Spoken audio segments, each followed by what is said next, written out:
80 के दशक में फूलन देवी के बारे में लोगों को तब खबर हुई जब उन्होंने 14 फरवरी 1981 को कानपुर देहात के बेहमई गांव के 21 ठाकुरों को एक लाइन में खड़ा करके गोली मार दी। इसके पीछे फूलन का तर्क था कि इसी गांव के कुछ ठाकुरों ने उनको बंधक बनाकर उनके साथ 3 हफ्तों तक सामूहिक बलात्कार किया था।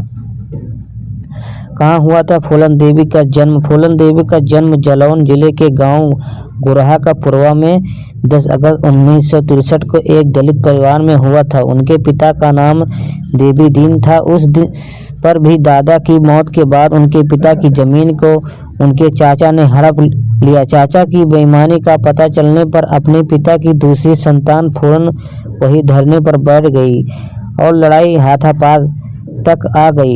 हालांकि दैनिक भास्कर की खबर के मुताबिक जिस जमीन के लिए फूलन डाकू बनी वो उनकी मौत के बाद भी उनको नहीं मिल सकी।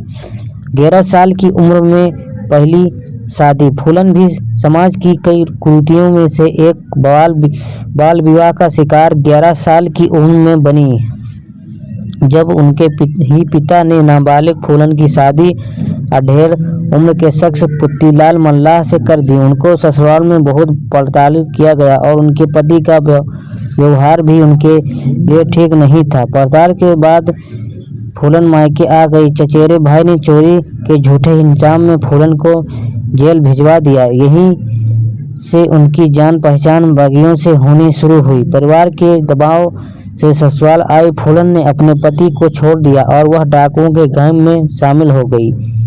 बताया जाता है कि इस दौरान उनकी उम्र 20 साल रही होगी। खुद का गैंग बनाया। ससुराल वालों की प्रताड़ना से तंग आकर दस्यु बनी फूलन से मुसीबतें डाकुओं के गैंग में भी कम नहीं हुई। गिरोह के सरदार ने उनसे जबरदस्ती करने की कोशिश की। फूलन के साथ इन घटना के बाद पूरी गैंग की संवेदना फूलन के पति प्रति आ गई। इसी बीच विक्रम मल्लाह नाम के एक गैंग मेंबर ने सरदार बाबू गुर्जर का कत्ल कर दिया और खुद गैंग का सरदार बन गया। विक्रम मल्लाह की गैंग में 2 भाई